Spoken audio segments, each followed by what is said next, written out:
महात्मा गांधी और doctor BR. Ambedkar भारतीय इतिहास की दो अत्यंत महत्वपूर्ण शख्सियतें थीं जिन्होंने सामाजिक सुधार और राष्ट्र निर्माण के लिए काम किया।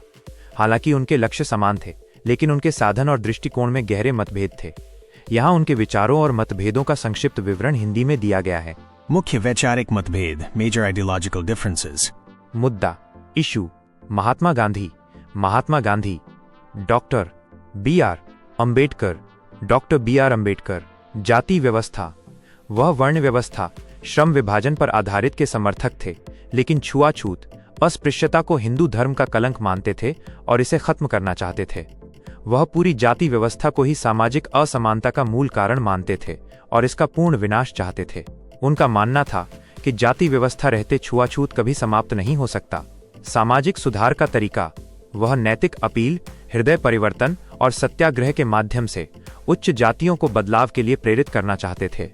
वह कानून, शिक्षा और संवैधानिक प्रावधानों को सामाजिक सुधार का एकमात्र व्यावहारिक और तार्किक मार्ग मानते थे, न कि केवल भावनाओं या प्रतीकों को।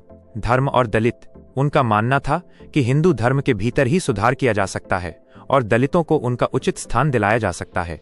उन्होंने दलितों को हरिजन, ईश्वर के लोग कहा।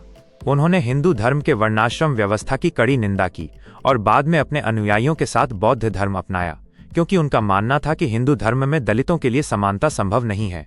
गांव और राज्य की प्रकृति, उन्होंने विकेंद्रीकृत राजनीति की कल्पना की, जहां गांव ग्राम स्वराज शासन की प्राथमिक इकाई हों। गांव उनके लिए आदर्श रामराज की अवधारणा का प्रतीक थे। वो सामाजिक आर्थिक अधिकारों और जाति आधारित असमानताओं को खत्म करने के लिए मजबूत केंद्रीय प्राधिकरण में विश्वास करते थे।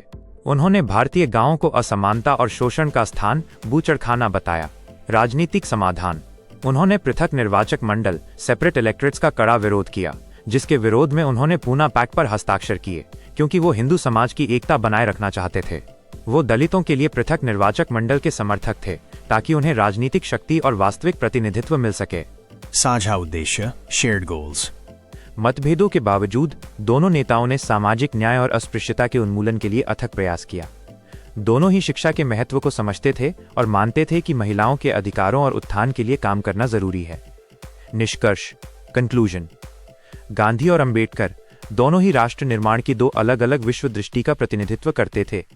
गांधी का जोर आध्यात्मिक, नैतिक और भावनात्मक परिवर्तन पर था, जबकि अंबेडकर का जोर तार्किक, विधिक और संवैधानिक परिवर्तन पर था।